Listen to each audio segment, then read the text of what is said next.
मृत्यु के बाद आत्मा का क्या होता है? क्या वह अपने प्रियजनों को देख सकती है? क्या सच में आत्मा 13 दिनों तक इस संसार में रहती है? और यदि हां, तो इन दिनों में वह किन किन अवस्थाओं से गुजरती है? यह एक रहस्य है जिसे समझना हर किसी के लिए जरूरी है। कहा जाता है कि मृत्यु के 24 घंटे बाद आत्मा अपने घर वापस आती है, अपने परिवार, अपने प्रियजनों और उन स्थानों को देखने जहां उसने अपना संपूर्ण जीवन व्यतीत किया। लेकिन क्यों? क्या उसे अपनी मृत्यु का आभास होता है? क्या वह अपने परिवार के दुख और विलाप को महसूस कर सकती है? और मृत्यु के बाद आत्मा को अपने कर्मों के फल कैसे प्राप्त होते हैं? यह रहस्य स्वयं मृत्यु के देवता यमराज ने एक बार देवर्षि नारद को बताया था। यमलोक के अधिपति यमराज ने बताया कि आत्मा का यह सफर केवल शारीरिक मृत्यु का अंत नहीं, बल्कि एक नए प्रारंभ की ओर बढ़ने की प्रक्रिया होती है। इस वीडियो में हम आपको वही कथा सुनाने जा रहे हैं जो स्वयं यमराज ने नारद जी को सुनाई थी। यह कहानी आपको मृत्यु के बाद आत्मा के अनुभवों और उसके वास्तविक सत्य को समझने में मदद करेगी। एक बार मृत्यु के देवता यमराज यमपुरी में अपने सिंहासन पर विराजमान थे। चारों ओर दिव्य प्रकाश फैला हुआ था। यमलोक के दूत अपने कार्यों में व्यस्त थे। तभी वहां देवर्षि नारद का आगमन हुआ। उनके हाथ में दिव्य वीणा थी और मुखमंडल पर तेज झलक रहा था। उन्होंने यमराज को प्रणाम किया।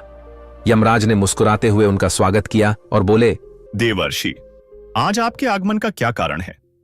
मुझे प्रसन्नता है कि आप यमलोक पधारे। कहिए, कैसे आना हुआ?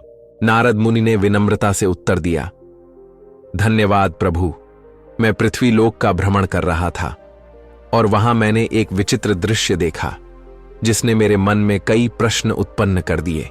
यमराज जिज्ञासु दृष्टि से नारद जी को देखने लगे और बोले, कौन से प्रश्न देवर्षि? कृपया बताइए, मैं आपकी जिज्ञासा अवश्य शांत करूंगा। नारद जी बोले, हे धर्मराज, जब मैं पृथ्वीलोक पर था तो मैंने देखा कि एक वृद्ध पुरुष की मृत्यु हो गई। उसके परिवारजन और रिश्तेदार शोक में डूबे हुए थे। वे विलाप कर रहे थे और कुछ तो विभिन्न उपाय कर रहे थे ताकि उनकी आत्मा पुनः लौट आए। इस दृश्य को देखकर मेरे मन में गहरे प्रश्न उठे। यमराज ने नारद जी की बातों को ध्यान से सुना। नारद जी आगे बोले, मृत्यु एक अटल सत्य है, लेकिन इसके बाद क्या होता है, यह रहस्य बना हुआ है। मेरे मन में दो मुख्य प्रश्न उत्पन्न हुए हैं। पहला यह कि क्या वास्तव में मृत्यु के 24 घंटे बाद आत्मा अपने घर लौटती है? दूसरा यह कि मृत्यु के बाद आत्मा का जो 13 दिनों का सफर बताया जाता है, क्या वह सच में होता है या यह केवल सुनी सुनाई बातें हैं? नारद जी की जिज्ञासा अत्यंत महत्वपूर्ण थी। यमराज कुछ क्षण मौन रहे और फिर उन्होंने गहरी सांस लेते हुए कहा, देवर्षि, यह एक गंभीर प्रश्न है और इसका उत्तर प्रत्येक मनुष्य को अवश्य जानना चाहिए। मैं तुम्हें इस रहस्य की पूरी कथा सुनाता हूं, जिसे समझने से हर जीव मृत्यु के वास्तविक स्वरूप को जान सकेगा। यमराज कहानी शुरू करते हैं। बहुत समय पहले की बात है। एक गांव का एक युवा जिसका नाम आरव था, बचपन से ही धार्मिक प्रवृत्ति का था। वह प्रतिदिन तुलसी में जल चढ़ाता, सुबह शाम पूजा पाठ करता और सदा ईश्वर का स्मरण करता। उसके परिवार में उसके पिता, पत्नी और एक छोटा सा बच्चा था। मां का देहांत कई वर्षों पहले हो चुका था और अब उसके पिता भी लंबे समय से बीमार थे। समय बीतता गया और एक दिन उसके पिता ने भी इस संसार को छोड़ दिया। यह घटना आरव के लिए असहनीय थी। उसने अपने पिता का विधिपूर्वक अंतिम संस्कार किया, लेकिन उसके मन में अनेकों प्रश्न उमड़ने लगे। मृत्यु के बाद आत्मा का क्या होता है? क्या आत्मा वास्तव में घर लौटती है? यदि हां, तो क्यों? इन प्रश्नों के उत्तर खोजने के लिए वह एक आध्यात्मिक यात्रा पर निकल पड़ा। कई गांवों और जंगलों से होते हुए अंततः वह एक आश्रम पहुंचा, जहां एक तेजस्वी संत ध्यान मग्न थे।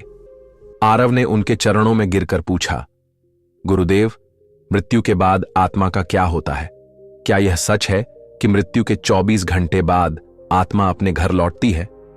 संत मुस्कुराए और बोले, बेटा, यदि तुम इस रहस्य को सच में समझना चाहते हो तो तुम्हें इस जंगल में और आगे बढ़ना होगा। वहां तुम्हारे सभी प्रश्नों के उत्तर तुम्हारा इंतजार कर रहे हैं। आरव ने श्रद्धा से सिर झुकाया और कहा, गुरुदेव, मैं यह यात्रा करने के लिए तैयार हूं। कृपया मुझे मार्ग दिखाइए। गुरुजी ने आशीर्वाद दिया और कहा, इस यात्रा में तुम्हें कई अद्भुत अनुभव होंगे। रास्ते में जो घटित होगा वही तुम्हें मृत्यु और आत्मा के रहस्यों को समझने में सहायता करेगा। आरव गुरुजी के आदेशानुसार जंगल की ओर बढ़ चला। जैसे जैसे वह आगे बढ़ा, जंगल घना और रहस्यमय होता गया। चारों ओर अजीब अजीब आवाजें सुनाई पड़ने लगीं। कहीं उल्लू बोल रहा था तो कहीं पत्तों की सरसराहट हवा के थपेड़ों से डरावनी प्रतीत हो रही थी। जंगल का यह भयंकर और डरावना रास्ता उसे डरा जरूर रहा था, लेकिन उसके मन में उठ रही जिज्ञासा कहीं अधिक बलवान थी। वह निडर होकर चलता गया और कुछ दूरी पर उसे एक विशाल पीपल का वृक्ष दिखाई दिया, लेकिन यह कोई साधारण वृक्ष नहीं था। उसकी शाखाएं सांपों की तरह लहर रही थीं और उसकी छाल पर मानो किसी का चेहरा उभर आया था। जैसे ही आरव उसके पास पहुंचा, वह वृक्ष मानवीय स्वर में बोल उठा, हे मानव, ठहरो, कहां जा रहे हो? आरव यह सुनकर स्तब्ध रह गया। एक वृक्ष बोल रहा था, परंतु वह घबराया नहीं।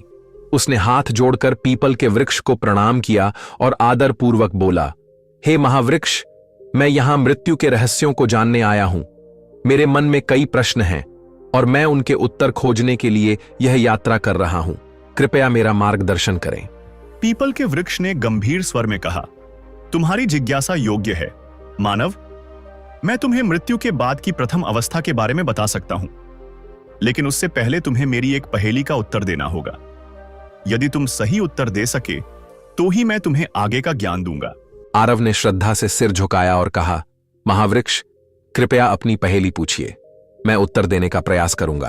पीपल का वृक्ष थोड़ा मुस्कुराया और बोला, सुनो, यह पहेली तुम्हारे ही जीवन से जुड़ी है। जब जीवित होता हूं तब काला होता हूं, मरने के बाद मैं लाल हो जाता हूं। मुझे जितना जलाओगे मैं उतना ही बिखरता जाऊंगा। बताओ, मैं कौन हूं? आरव ने ध्यानपूर्वक सुना और सोच में पड़ गया। यह पहेली साधारण नहीं थी। वह कुछ देर तक विचार करता रहा। उसके मन में कई वस्तुओं के विचार आए, लेकिन फिर अचानक उसका ध्यान एक वस्तु की ओर गया, जिसका प्रयोग वह प्रतिदिन अपने घर के हवन और पूजा में करता था। उसकी आंखों में चमक आ गई। उसने पीपल के वृक्ष की ओर देखा और आत्मविश्वास से उत्तर दिया, इसका उत्तर कोयला है। जब कोयला जीवित रहता है तो वह काला होता है। जलने के बाद वह लाल हो जाता है और धीरे धीरे बिखर कर राख में बदल जाता है। जैसे ही आरव ने यह उत्तर दिया, पीपल के वृक्ष की शाखाएं एकाएक हिलने लगीं। चारों ओर हवा तेजी से बहने लगी और वृक्ष ने स्वर को गंभीर करके कहा, सत्य कहा वत्स, तुमने मेरी पहेली का सही उत्तर दिया है। अब मैं तुम्हें मृत्यु के बाद की प्रथम अवस्था के बारे में बताऊंगा। ध्यानपूर्वक सुनो। पीपल के वृक्ष ने आगे कहा, बेटा, जब शरीर नष्ट हो जाता है तब आत्मा एक भ्रम की स्थिति में आ जाती है। उसे समझ ही नहीं आता कि वह मुक्त हुई है या किसी बंधन में है। यह मृत्यु के बाद के पहले 24 घंटे की सबसे रहस्यमय अवस्था होती है। आरव ध्यान से सुन रहा था, लेकिन उसके मन में और जिज्ञासा जाग उठी। उसने हाथ जोड़कर पूछा, महावृक्ष, कृपया विस्तार से समझाइए। मृत्यु के तुरंत बाद आत्मा को क्या अनुभव होता है? पीपल ने गहरी सांस ली, मानो किसी पुरातन स्मृति को जागृत कर रहा हो, और फिर कहा, जब मृत्यु होती है तो आत्मा शरीर से अलग हो जाती है, परंतु पहले ही क्षण में आत्मा को यह समझ नहीं आता कि वह अब देह से मुक्त हो गई है। वह स्वयं को जीवित ही मानती है। यह ठीक वैसा ही है जैसे कोई गहरी नींद में हो और अचानक नींद टूट जाए, परंतु उसे यह भान न हो कि वह जाग चुका है। आत्मा उसी स्थिति में भटकती रहती है। आरव ने चकित होकर पूछा, क्या आत्मा को अपना मृत शरीर दिखाई देता है? पीपल ने कहा, हाँ, बहुत बार आत्मा अपने ही मृत शरीर को देखती है। वह अपने परिवार को रोते बिलखते देखती है। वह उनसे बात करने की कोशिश करती है, उन्हें छूने का प्रयास करती है, लेकिन कोई उसकी आवाज नहीं सुन सकता, कोई उसके स्पर्श को महसूस नहीं कर सकता। यह आत्मा के लिए सबसे बड़ा भ्रम और पीड़ा का क्षण होता है। इन पहले कुछ घंटों में आत्मा का सबसे अधिक मोह अपने घर परिवार से रहता है। वह अपने प्रियजनों के आसपास ही घूमती रहती है। कई आत्माएं घर में ही रुकी रहती हैं, अपने परिवार के लोगों को देखती हैं, लेकिन वे कुछ कर नहीं पाती। कभी कभी आत्मा को यह आभास भी होता है कि वह अभी भी जीवित है। उसे भूख लगती है, प्यास लगती है, लेकिन जब वह भोजन की ओर बढ़ती है तो पाती है कि वह खा नहीं सकती। जब वह अपने प्रियजनों को गले लगाने का प्रयास करती है तो पाती है कि वे उसे महसूस नहीं कर सकते। यह स्थिति आत्मा के लिए सबसे अधिक कष्टदायक होती है। आरव की आंखों में विस्मय और करुणा दोनों झलक उठे। उसने पूछा, क्या आत्मा को अपने कर्मों का आभास होने लगता है? पीपल का स्वर और गंभीर हो गया और उसने आगे कहा, हाँ, जैसे जैसे समय बीतता है आत्मा को धीरे धीरे अपने कर्मों का आभास होने लगता है। यदि उसके जीवन में अच्छे कर्म थे तो उसे भीतर से शांति अनुभव होती है, लेकिन यदि उसने बुरे कर्म किए थे, किसी का दिल दुखाया था, अधर्म किया था, तो वह पीड़ा से भर उठती है। उसे अपने ही पापों का बोझ महसूस होने लगता है। कई आत्माएं इतनी अशांत होती हैं कि वे घर के भीतर ही अटक जाती हैं, और जब उनका शरीर जलाया जाता है तब भी वे वहीं भटकती रहती हैं। इसलिए शास्त्रों में कहा गया है कि मृत्यु के तुरंत बाद गीता का पाठ करना चाहिए, आत्मा के लिए प्रार्थना करनी चाहिए, ताकि वह अपने मोह को त्याग कर आगे की यात्रा पर बढ़ सके। 24 घंटे के भीतर आत्मा को धीरे धीरे यह समझ आने लगता है कि वह अब इस संसार में नहीं रही, लेकिन तब तक उसका मोह इतना अधिक बढ़ जाता है कि वह अपने घर वापस लौटती है। यही कारण है कि हिंदू धर्म में मृत्यु के अगले दिन घर में विशेष पूजा की जाती है, आत्मा के लिए पिंडदान किया जाता है, ताकि वह शांति से अपनी आगे की यात्रा पर जा सके। पीपल ने अपनी बात समाप्त की और कुछ क्षणों के लिए मौन हो गया। आरव पूरी तरह स्तब्ध था। उसे अब समझ आ रहा था कि मृत्यु केवल एक अंत नहीं, बल्कि एक नई यात्रा की शुरुआत होती है। उसने आदरपूर्वक पीपल को प्रणाम किया और कहा, महावृक्ष, आपने जो ज्ञान दिया वह मेरे लिए अमूल्य है। अब मैं जानना चाहता हूं कि मृत्यु के बाद आत्मा की आगे की यात्रा कैसी होती है। कृपया मुझे आगे का मार्गदर्शन दें। पीपल ने मुस्कुराकर कहा, वत्स, यदि तुम सच में मृत्यु का रहस्य समझना चाहते हो तो तुम्हें और आगे जाना होगा। वहां तुम्हें और भी गूढ़ सत्य ज्ञात होंगे। आरव ने सिर झुकाया और आरव अपनी यात्रा में आगे बढ़ता गया। जंगल गहरा होता जा रहा था।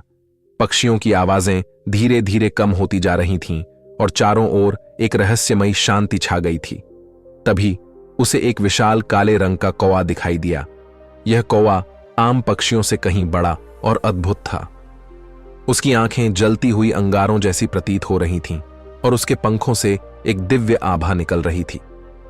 आरव कौए के पास गया और हाथ जोड़कर प्रणाम किया। कौआ अपनी भारी और गंभीर आवाज में बोला, वत्स, तुम कौन हो और इस गहरे जंगल में क्या कर रहे हो? आरव ने सिर झुकाकर उत्तर दिया, हे दिव्य पक्षी, मैं मृत्यु के रहस्यों को जानने के लिए इस यात्रा पर निकला हूं। मैंने अब तक यह जाना कि मृत्यु के तुरंत बाद आत्मा भ्रमित रहती है, लेकिन मैं यह समझना चाहता हूं कि 24 घंटे बाद आत्मा अपने घर क्यों लौटती है। सुग्गब ने गहरी सांस ली और कहा, मैं तुम्हें यह उत्तर दूंगा, लेकिन पहले तुम्हें मेरी एक पहेली का उत्तर देना होगा। यदि तुम इसका सही उत्तर दे सके तभी मैं तुम्हें मृत्यु के इस रहस्य का ज्ञान दूंगा। आरव ने उत्सुकता से सिर हिलाया। पूछिए प्रभु, सुग्गब ने गंभीर स्वर में पूछा। ऐ मनुष्य, संसार में हर कोई कुछ न कुछ संजोता है, हर कोई किसी चीज से बंधा होता है। मुझे बताओ, मनुष्य के जीवन का सबसे बड़ा बंधन कौन सा है? आरव कुछ क्षण के लिए सोच में पड़ गया। उसके मन में कई विचार आने लगे, धन, परिवार, इच्छाएं, शरीर, लेकिन कौन सा सबसे बड़ा बंधन है? कुछ देर चिंतन करने के बाद उसने उत्तर दिया, मोह। मनुष्य का सबसे बड़ा बंधन मोह है। वह अपने परिवार, धन, शरीर और भावनाओं के मोह में बंधा रहता है और यही बंधन उसे जन्म जन्मांतर तक भटकाता है। सुग्गब मुस्कुराया और सिर हिलाया। तुमने बिल्कुल सही उत्तर दिया वत्स। अब मैं तुम्हें मृत्यु के 24 घंटे बाद आत्मा के घर लौटने का रहस्य समझाऊंगा। सुग्गब ने आसमान की ओर देखा और गहरी आवाज में कहा, मृत्यु के बाद जब आत्मा शरीर छोड़ती है तो वह कुछ क्षणों तक मुक्त महसूस करती है, लेकिन जैसे जैसे समय बीतता है उसके भीतर एक हलचल शुरू हो जाती है। यह हलचल उसके मन के कारण होती है। आत्मा को अपने घर, अपने परिवार, अपने प्रियजनों की याद सताने लगती है। आरव ध्यान से सुन रहा था। सुग्गब ने आगे कहा, जब शरीर जलता है तो आत्मा वहां से अलग तो हो जाती है, लेकिन उसका मोह समाप्त नहीं होता। वह अपने प्रियजनों को रोते हुए देखती है, अपने घर में अपने बच्चों और पत्नी को अकेला महसूस करती है। उसे लगता है कि वह अभी भी उनके पास जा सकती है, उन्हें सांत्वना दे सकती है, लेकिन जैसे ही वह कोशिश करती है, उसे एहसास होता है कि कोई उसे देख नहीं सकता, कोई उसे सुन नहीं सकता। आरव ने आश्चर्य से पूछा, तो क्या आत्मा दुखी होती है? सुग्गब गंभीर स्वर में बोला, हाँ, आत्मा बहुत दुखी होती है। वह अपने प्रियजनों को पुकारती है, अपने बच्चे के सिर पर हाथ फेरना चाहती है, अपने घर में घूमना चाहती है, लेकिन वह केवल एक छाया बनकर रह जाती है। यह उसकी सबसे बड़ी पीड़ा होती है। यही कारण है कि हिंदू धर्म में मृत्यु के बाद विशेष कर्मकांड किए जाते हैं। जब परिवारजन गीता का पाठ करते हैं, दीप जलाते हैं और आत्मा की शांति के लिए पिंडदान करते हैं, तब आत्मा को धीरे धीरे इस संसार से मुक्त होने में सहायता मिलती है। आरव की आंखें नम हो गई थीं। उसने धीमे स्वर में पूछा, तो क्या आत्मा हमेशा के लिए अपने घर ही रहती है? सुग्गब ने उत्तर दिया, नहीं, लेकिन जो आत्माएं अपने जीवन में बहुत अधिक मोह में बंधी रहती हैं, वे अधिक समय तक भटकती रहती हैं। वे अपने परिवार, अपनी इच्छाओं, अपने अधूरे कार्यों को लेकर परेशान रहती हैं। उन्हें यह स्वीकार करने में समय लगता है कि अब वे इस संसार का हिस्सा नहीं रहीं। यही कारण है कि मृत्यु के बाद परिवार को आत्मा की शांति के लिए कर्मकांड करने चाहिए, ताकि आत्मा इस मोह से मुक्त हो सके और अपनी आगे की यात्रा कर सके। सुग्गब ने आरव को देखा और कहा, अब तुम जान चुके हो कि आत्मा मृत्यु के 24 घंटे बाद अपने घर क्यों लौटती है। यह मोह ही आत्मा को खींचकर वापस ले आता है। लेकिन अब तुम्हें आगे की यात्रा करनी होगी, क्योंकि अभी भी बहुत से रहस्य बाकी हैं। आरव ने सुग्गब के चरणों में सिर झुकाया और कहा, हे दिव्य पक्षी, आपने मुझे अनमोल ज्ञान दिया। अब मैं जानना चाहता हूं कि जब आत्मा मोह से मुक्त हो जाती है, तब उसकी आगे की यात्रा कैसी होती है? सुग्गब ने गंभीर स्वर में कहा, वत्स, यदि तुम सच में जानना चाहते हो तो तुम्हें अपनी यात्रा जारी रखनी होगी। आगे तुम्हें और भी गूढ़ रहस्य ज्ञात होंगे। जाओ और आगे बढ़ो। आरव ने सिर झुकाया और आरव अब अपनी यात्रा के तीसरे पड़ाव पर पहुंच चुका था।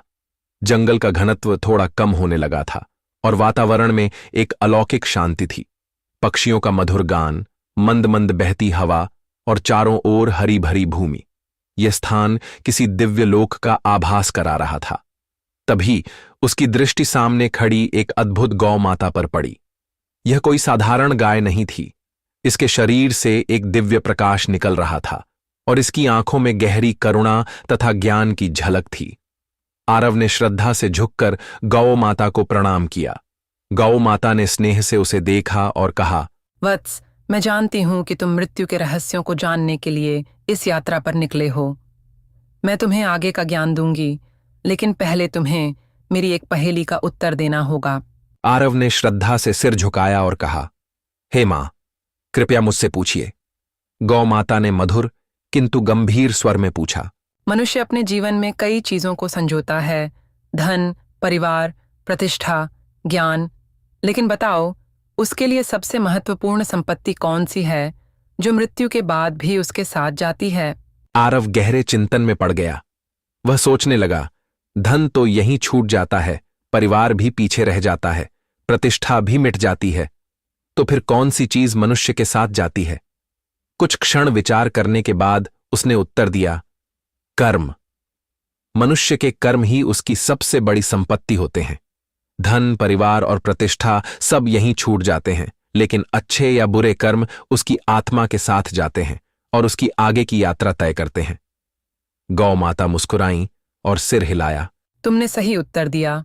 वत्स, अब मैं तुम्हें मृत्यु के तीसरे चरण का रहस्य बताऊंगी। गौ माता ने अपनी आंखें बंद कीं और उनके चारों ओर एक दिव्य आभा फैल गई। उन्होंने गहरे स्वर में कहना शुरू किया, जब आत्मा मृत्यु के बाद अपने मोह से मुक्त हो जाती है, तब उसका सामना अपने कर्मों से होता है। आत्मा को अपने संपूर्ण जीवन का प्रतिबिंब दिखाई देता है। उसने जो अच्छे कर्म किए होते हैं वे उसे प्रकाश की ओर ले जाते हैं, और जो बुरे कर्म किए होते हैं वे उसे अंधकार की ओर धकेलते हैं। आरव ध्यानपूर्वक सुन रहा था। गौ माता ने आगे कहा, यदि आत्मा ने जीवन भर अच्छे कर्म किए हैं, दान, गौ सेवा, भजन, सत्संग, दूसरों की सेवा, तो वह शीघ्र ही स्वर्ग की ओर बढ़ती है। वहां उसे दिव्य सुख मिलता है, जहां न पीड़ा होती है न दुख। लेकिन यदि उसने पाप किए हैं, अत्याचार, छल, क्रोध, अहंकार, हिंसा, तो उसे यमलोक में जाना पड़ता है, जहां उसके कर्मों के अनुसार उसे दंड भोगना पड़ता है। आरव ने प्रश्न किया, हे माता, क्या मनुष्य अपने कर्मों को बदल सकता है? क्या मृत्यु के बाद उसका भाग्य तय हो जाता है? गौ माता ने गंभीर स्वर में उत्तर दिया, नहीं वत्स, मनुष्य जब तक जीवित है तब तक अपने कर्मों को सुधार सकता है। वह पुण्य कमा सकता है, धर्म के मार्ग पर चल सकता है और अपनी आत्मा को शुद्ध कर सकता है। लेकिन मृत्यु के बाद उसे वही भोगना पड़ता है जो उसने संचित किया है। इसीलिए हिंदू धर्म में गौ सेवा, दान, भजन कीर्तन और सत्संग का बहुत महत्व है। जब मनुष्य गौ माता की सेवा करता है तो वह अपने पापों का नाश करता है। गाय केवल एक पशु नहीं है, यह स्वयं धर्म का प्रतीक है। इसके स्पर्श से ही पाप नष्ट हो जाते हैं और इसकी सेवा करने से पुण्य संचित होते हैं। गौ माता ने आगे समझाया, वत्स, जब आत्मा अपने कर्मों का लेखा जोखा देखती है तब उसे पता चलता है कि उसने जीवन में क्या अर्जित किया। जो पवित्र आत्माएं होती हैं वे आनंद से आगे बढ़ती हैं, लेकिन जो पापी आत्माएं होती हैं वे भय से कांपती हैं। वे सोचती हैं कि यदि उन्हें दूसरा जन्म मिले तो वे अपने जीवन को सुधार लेंगी, लेकिन तब तक बहुत देर हो चुकी होती है। आरव की आंखों में चिंता झलकने लगी। उसने श्रद्धा से कहा, हे गौ माता, आपने मुझे एक बहुत बड़ा ज्ञान दिया है। अब मैं अपने कर्मों पर और ध्यान दूंगा, ताकि जब मेरी मृत्यु हो तो मुझे यमलोक में न जाना पड़े। गौ माता ने आशीर्वाद दिया और कहा, वत्स, तुम्हारी यात्रा अभी समाप्त नहीं हुई है। आगे तुम्हें और भी रहस्य जानने हैं। जाओ और अपनी यात्रा जारी रखो। आरव ने गौ माता के चरणों में सिर झुकाया और पुनः अपनी यात्रा के अगले चरण की ओर बढ़ चला। आरव की यात्रा अब अपने अंतिम पड़ाव की ओर बढ़ रही थी। वह चलते चलते एक विशाल नदी के किनारे आ पहुंचा। यह कोई साधारण नदी नहीं थी। इसका जल कहीं शीतल और निर्मल दिख रहा था तो कहीं रक्त और अग्नि की लपटों से भरा हुआ प्रतीत हो रहा था। नदी के किनारे एक दिव्य देवी प्रकट हुईं। उनके तेज से पूरा वातावरण आलोकित हो उठा। वे सौम्य किंतु प्रभावशाली थीं, मानो साक्षात ज्ञान और शुद्धता की मूर्ति हों। आरव ने श्रद्धा से झुककर उन्हें प्रणाम किया। देवी मुस्कुराईं और मधुर स्वर में बोलीं, वत्स, मैं जानती हूं कि तुम मृत्यु के रहस्य को समझने के लिए इस कठिन यात्रा पर आए हो। मैं तुम्हें वैतरणी नदी का रहस्य बताऊंगी, लेकिन पहले तुम्हें मेरी एक पहेली का उत्तर देना होगा। आरव ने सिर झुकाकर कहा, हे मां, कृपया पूछिए। देवी ने गंभीर स्वर में पूछा, बताओ वत्स, इस संसार में मनुष्य का सबसे बड़ा भ्रम क्या है? आरव कुछ क्षण सोचता रहा, फिर उसने उत्तर दिया, मां, मनुष्य का सबसे बड़ा भ्रम यह है कि वह सोचता है कि यह शरीर और यह संसार स्थायी है। वह मृत्यु को भूलकर सांसारिक मोह में डूबा रहता है, लेकिन जब मृत्यु का समय आता है तब उसे समझ में आता है कि यह सब नश्वर है, केवल आत्मा अमर है। देवी मुस्कुराई और कहा, वत्स, तुमने सत्य को पहचान लिया। अब मैं तुम्हें वैतरणी नदी के रहस्य का ज्ञान दूंगी। देवी ने समझाया, वत्स, यह वैतरणी नदी है। यह यमलोक और पितृलोक के बीच बहती है। यह आत्मा के लिए अंतिम परीक्षा होती है। जिन्होंने अपने जीवन में पुण्य किए होते हैं वे इसे आसानी से पार कर लेते हैं और स्वर्ग या मोक्ष की ओर बढ़ जाते हैं। लेकिन जिन्होंने पाप और अधर्म किया होता है उनके लिए यह नदी अग्नि और रक्त से भरी हुई प्रतीत होती है। वे इसमें फंस जाते हैं और छटपटाते रहते हैं। आरव भय और विस्मय से यह दृश्य देख रहा था। उसने प्रश्न किया, मां, आत्मा के लिए यह नदी इतनी महत्वपूर्ण क्यों है? देवी ने उत्तर दिया, वत्स, यह नदी आत्मा की अंतिम परीक्षा है। यह उसके जीवन के कर्मों का प्रतिबिंब है।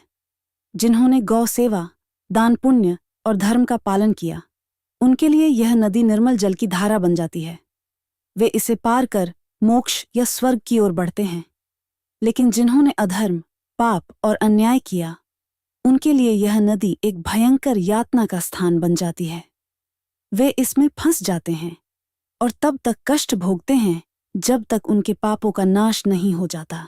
आरव यह सुनकर गंभीर हो गया। उसने प्रश्न किया, मां, आत्मा इस नदी को कैसे पार कर सकती है? देवी ने कोमलता से समझाया, वत्स, आत्मा केवल सच्चे ज्ञान, भक्ति और अच्छे कर्मों के आधार पर इस नदी को पार कर सकती है। जीवन में गौ सेवा, दान, धर्म कर्म, सत्य आचरण और भक्ति करने वाले सहज ही इसे पार कर जाते हैं। विशेषकर गौ दान, गाय का दान करने वालों के लिए यह नदी एक सरल मार्ग बन जाती है, क्योंकि गौ माता धर्म का प्रतीक है और जो उसकी सेवा करता है वह अपने पापों को नष्ट कर सकता है। आरव यह सुनकर चकित रह गया। उसने एक और प्रश्न किया, मां, यदि कोई व्यक्ति जीवन में अच्छे कर्म न करे तो क्या वह कभी इस नदी को पार नहीं कर सकता? देवी ने गंभीर स्वर में उत्तर दिया, वत्स, यह ब्रह्मांड कर्मों के नियम से चलता है। यदि आत्मा वैतरणी को पार कर ले तो वह स्वर्ग की ओर बढ़ती है, यदि नहीं तो उसे यमलोक में न्याय के लिए भेजा जाता है, जहां उसके कर्मों का हिसाब होता है। जो आत्माएं इसे पार नहीं कर पाती वे भटकती रहती हैं। वे पुनर्जन्म के चक्र में फंस जाती हैं और कई जन्मों तक कष्ट सहती हैं। आरव की आंखें खुल चुकी थीं। उसने देवी को प्रणाम किया और कहा, हे मां, आपने मुझे सत्य का ज्ञान दिया। अब मैं अपने जीवन को और भी पवित्र बनाऊंगा ताकि मेरी आत्मा मृत्यु के बाद सही मार्ग पर चल सके। देवी ने आशीर्वाद दिया और कहा, वत्स, अब तुम्हारी यात्रा पूरी हुई। जाओ और इस ज्ञान को संसार तक पहुंचाओ ताकि लोग मृत्यु से पहले जीवन को समझ सकें। आरव ने पुनः प्रणाम किया और उस दिव्य ज्ञान को हृदय में समेटकर लौट पड़ा। तो यमराज ने नारद जी को इस तरह से आत्मा के 13 दिनों के रहस्य की संपूर्ण कथा सुनाई। उन्होंने बताया कि कैसे आत्मा मृत्यु के बाद अपने घर लौटती है, कैसे वह अपने कर्मों के अनुसार आगे बढ़ती है और किन किन अवस्थाओं से गुजरती है। यमराज के वचन सुनकर नारद जी के सभी संदेह दूर हो गए। नारद जी ने हाथ जोड़कर कहा, प्रभु, आपकी यह दिव्य कथा सुनकर मेरे सभी प्रश्नों के उत्तर मिल गए हैं। अब मुझे स्पष्ट हो गया कि मृत्यु के बाद आत्मा किस प्रकार अपनी यात्रा पूरी करती है। मैं इस सत्य का प्रचार प्रसार करूंगा ताकि अधिक से अधिक लोग इस गूढ़ ज्ञान को समझ सकें और धर्म के मार्ग पर चल सकें। यमराज ने नारद जी को आशीर्वाद दिया और कहा, देवर्षि, यदि मनुष्य इस सत्य को समझकर जीवन व्यतीत करें तो वे मोह माया से मुक्त हो सकते हैं और सही मार्ग का अनुसरण कर सकते हैं। जाओ, इस ज्ञान को फैलाओ। दोस्तों, अगर आपको यह वीडियो ज्ञानवर्धक लगा हो तो इसे लाइक जरूर करें। इस ज्ञान को अधिक से अधिक लोगों तक पहुंचाने के लिए शेयर करें और ऐसे ही अद्भुत आध्यात्मिक और रहस्यमयी ज्ञान से भरी कहानियां सुनने के लिए चैनल को सब्सक्राइब जरूर करें। घंटी, नोटिफिकेशन बेल दबाना न भूलें ताकि हमारी हर नई वीडियो आप तक सबसे पहले पहुंचे। धन्यवाद।